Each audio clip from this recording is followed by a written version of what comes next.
Halo guys, ketemu lagi bersama gue Yusuf Arifin Yusuf di channel Yusuf Arifin Yusuf Business. Dan hari ini kita akan membahas emiten Ekat. Ya, Ekat ini adalah perusahaan yang menjual lakban. Ya, lakban dan perusahaannya bisa IPO. Nah, pingin tahu perusahaan Ekat ini seperti apa? Silahkan nonton sampai habis. Kita akan bahas 10 hal yang harus kalian tahu dari emiten Ekat. Let's go. Nah, sebelum lebih lanjut, silakan support saya dengan tekan tombol subscribe dan lonceng yang ditekan agar apabila saya keluar video baru, kalian bisa langsung ternotifikasi. Dan hari ini saya akan bahas lengkap tentang emiten Ekat ini. Dan kita langsung aja dari perusahaannya. Ya, perusahaan ini adalah perusahaan yang menjual lakban. Sesimpel itu ya. Nggak usah perusahaan yang rumit-rumit, ini perusahaan yang simpel banget yang jual lakban.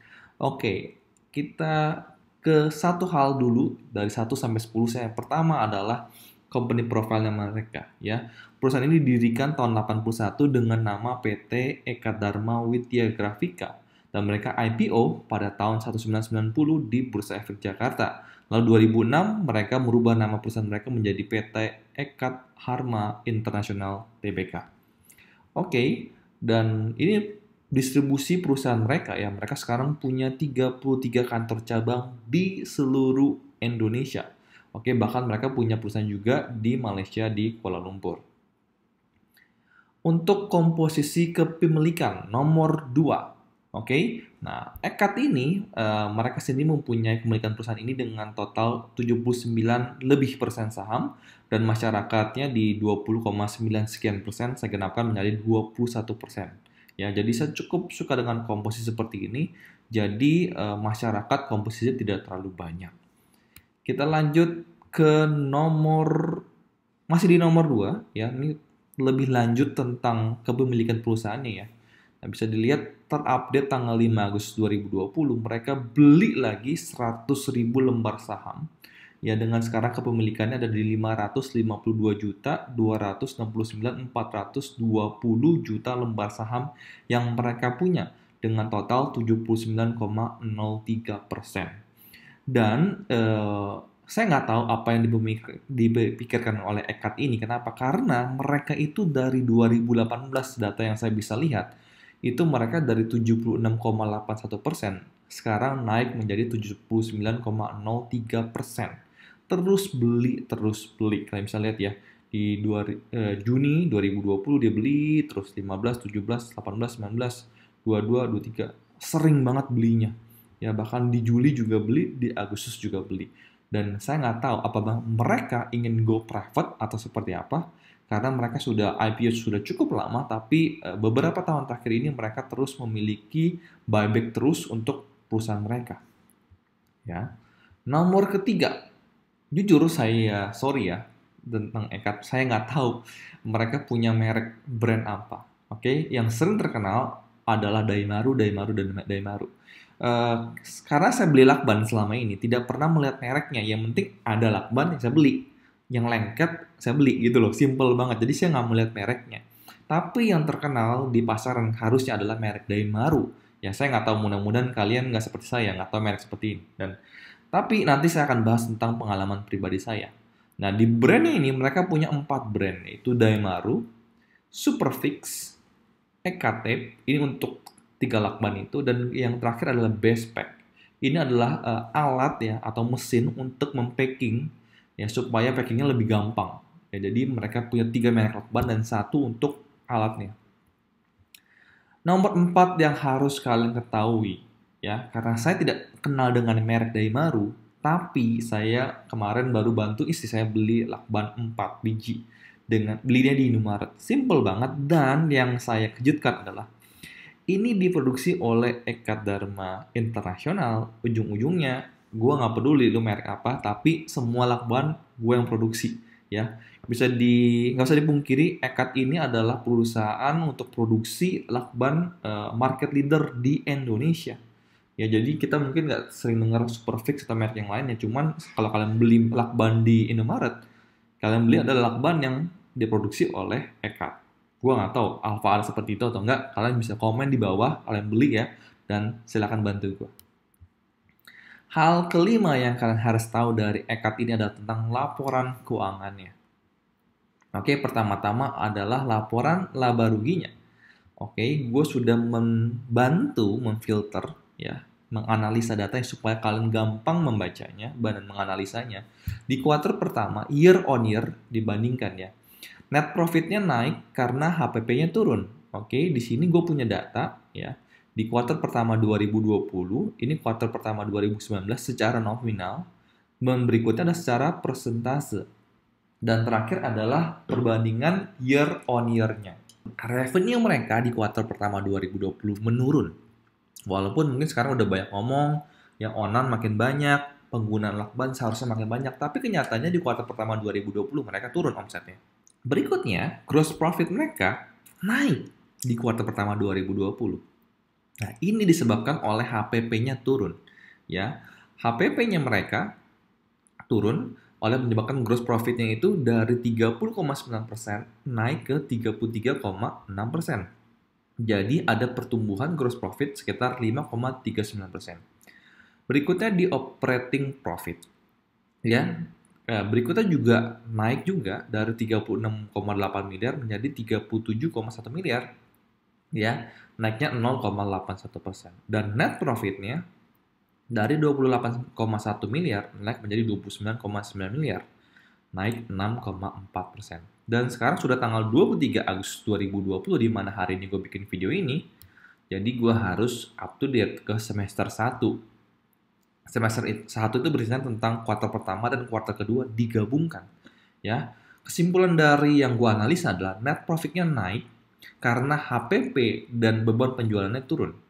Berikutnya, pendapatan keuangan dan pendapatan lainnya naik. Itu yang menyebabkan totalnya mereka bisa naik ya. Jadi cost-nya itu ditekan, tapi pendapatannya lainnya dinaikin. Jadi makanya mereka naiknya secara semester pertama itu naik 18,52%. Oke, datanya gue nggak baca lagi, kalian bisa cermati, mungkin pause video ini dan kalian bisa melihatnya lebih detail kembali. Berikutnya adalah tadi gue sempat bicara tentang pendapatan keuangannya naik. Dari mana pendapatan keuangannya naik? Gue bakal breakdown di sini. Ya, ini gue capture dari laporan keuangan yang mereka laporkan ke websitenya di IDX. Ya, pendapatan keuangan mereka dari ini di data 31 Desember 2019 ya, 1,549 miliar naik menjadi 3,763 miliar. Selisih naik 2,214 miliar. Ya, itu karena apa? Karena di sini mereka punya deposito berjangka yang sebelumnya dengan rupiah 100 miliar dan di USD ada sekitar 36 miliar. Ada kenaikan di 30 Juni 2020 menjadi 180 miliar. Nah, ini selisihnya itu sekitar 43,9 miliar. Dan apabila saya depositukan dengan nominal sekitar 5,5%, itu adalah mendapat pendapatan sekitar 2,419 miliar apabila akumulasi per 1 tahun. Oke, jadi tidak heran apabila pendapatan keuangan mereka naik 2,2 miliar itu sangat banyak untuk perusahaan seperti EKAD karena market cap mereka tidak terlalu besar. Berikutnya, ini adalah biaya-biaya mereka kurangkan, biaya promosi mereka kurangkan. Kita bisa berbandingkan dengan semester pertama di 2019 dengan semester pertama di 2020 ya. Gajinya mereka tidak kurangkan. Ini hal yang wow menurut gua. Berikutnya adalah kalian bisa lihat biaya pemasaran yang dimana tahun lalu 638 juta rupiah turun menjadi 296 juta rupiah. Ini penurunan yang cukup banyak. Berikutnya komisi penjualan yang tadinya 275 juta sekian menjadi turun 40 juta sekian. Jadi kalian bisa lihat dari dua data seperti ini kita bisa tahu promosi di selama pandemi ini mereka kurangkan jauh. Kalian bisa lihat mereka menghemat sekitar 4 miliar biaya yang dikurangkan daripada biaya promosi ini. Masih di 5 hal yang kalian harus tahu, itu tentang kita bahas lagi tentang arus kas. Oke. Nah, ini gue sudah bold yang warna kuning yang lebih penting ya. Tapi kita bahas arus kas. Jadi mana penerimaan kas mereka kita bisa lihat dari pelanggan itu turun dari 376 miliar menjadi 358 miliar. Nggak heran karena penjualan mereka berkurang, otomatis penerimaan kas dari pelanggan juga berkurang. Tapi berikutnya adalah hal yang mau gua boldkan. Contohnya juga tadi yang pendapatan bunganya yang kita sudah bahas di deposito tadi naik 2 miliar lebih ini di sini. Berikutnya yaitu arus kas untuk kegiatan investasi. Nah, di mana mungkin karena pandemi ini mereka tidak mengekspan mereka punya pabrik atau gudang atau yang lainnya karena di sini mereka tidak menambah aset tetap mereka. Kita bisa lihat di sini ya. Peran aset tetapnya apabila kalian menginvestasikan mesin atau gudang atau lahan di mana pasti uang kalian akan berkurang untuk membeli hal-hal seperti itu. Tapi di sini berkurang tidak terlalu banyak, cuma 390 juta. Ya nggak mungkin kalian beli lahan 390 juta sekarang. Ya. Berikutnya adalah uang muka untuk pembelian aset tetap. Dari sebelumnya 14 miliar berkurang menjadi cuma 2,8 miliar juga. Nah, di mana bahkan di sini ada hasil penjualan aset tetap 152 juta. Walaupun tidak banyak, tapi ini menambah ya. Yang sebelumnya semester pertama 2019 yang minus 28 miliar, ya pengeluaran untuk investasi di sini berkurang hanya menjadi sekitar 3 miliar saja. Berikutnya arus kas dari pendanaan, ya, di mana kita tahu nanti kita akan bahas di belakang juga mereka belum melakukan pembayaran dividen di tahun 2020 ini. Mereka sudah melakukannya di 2019 dan itu jatuh di pas bulan Mei 2019 yang dimana masuk semester pertama 2019. Kita bisa lihat di sini pembayaran dividen tunai di sini tidak ada karena pemikiran saya mereka baru akan membayarnya pada semester kedua di 2020 ini. Tentu secara tidak langsung arus kas di semester 2020 akan berkurang lebih banyak dibanding semester pertama karena akan dilakukan pembayaran dividen. Oke. Nah, secara totally kita bisa lihat kas atau setara kas akhir periode itu plus 260 miliar. Berikutnya kita akan bahas di neraca. Nah, kita akan bahas aset lancar.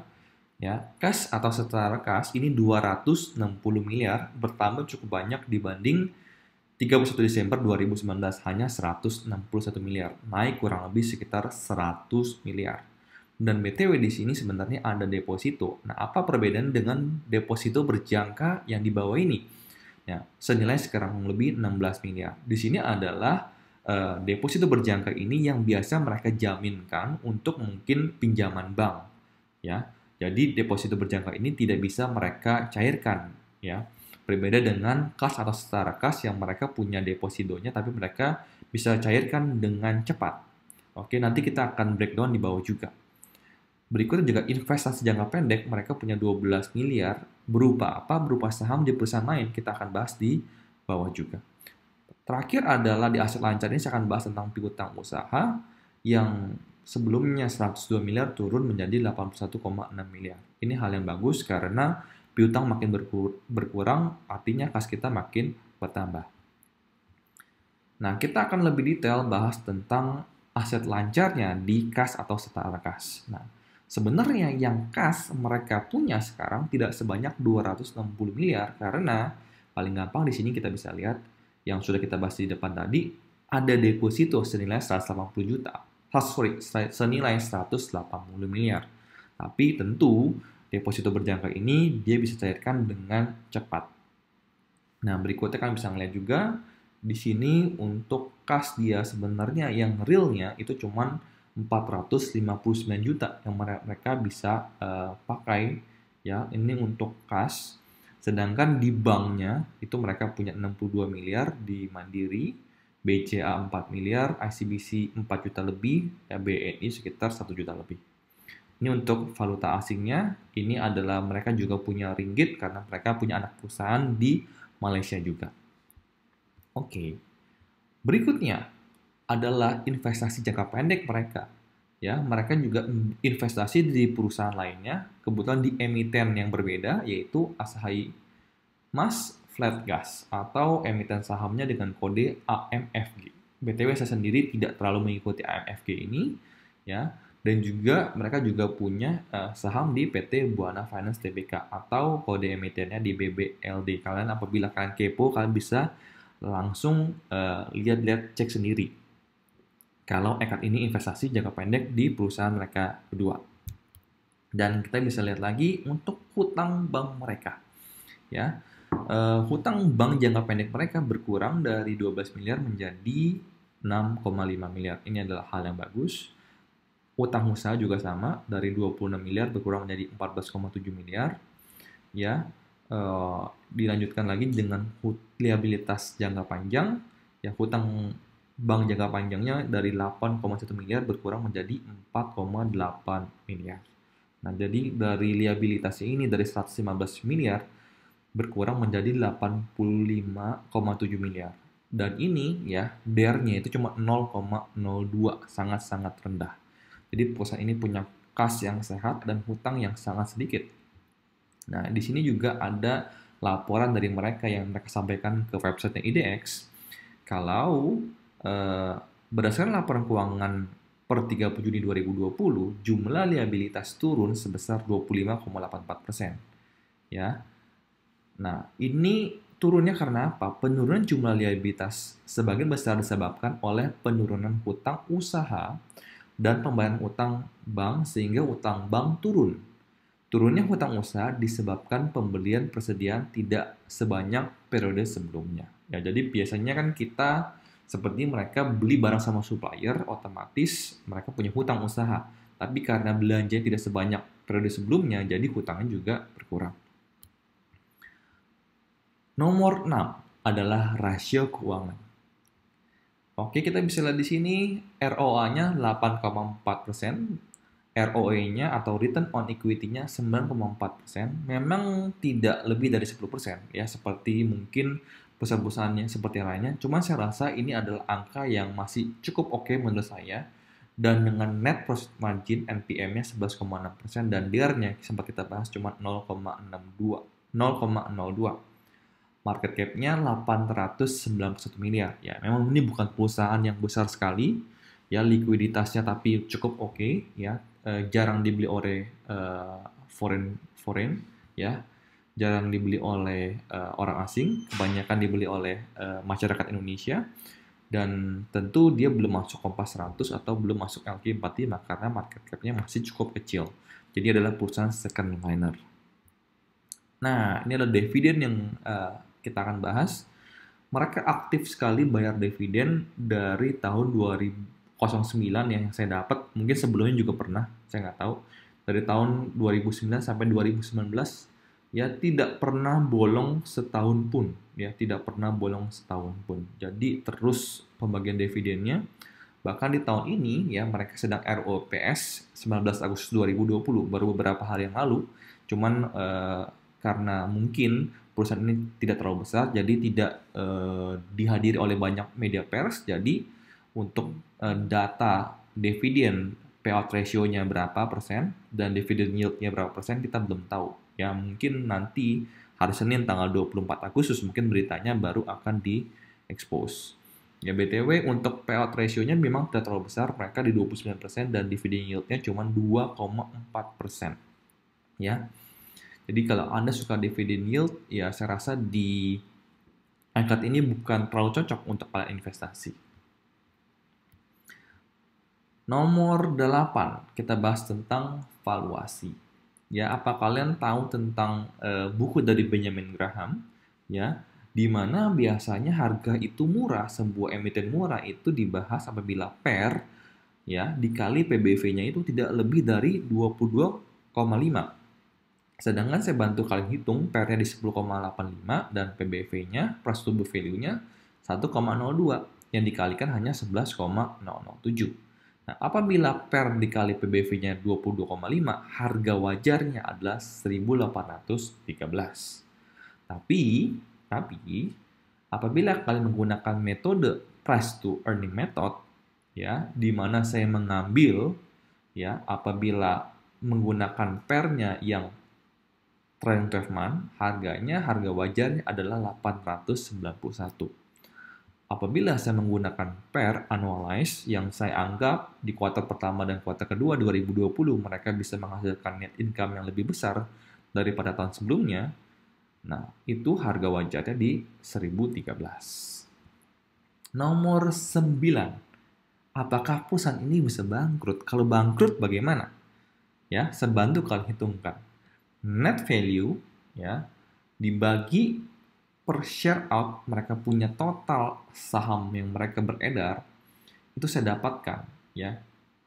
Total semua aset dijual ya, lalu dibagikan ya, semua hutang dibayar, hutang bank dibayar, lalu dibagikan kepada semua pemegang saham ya.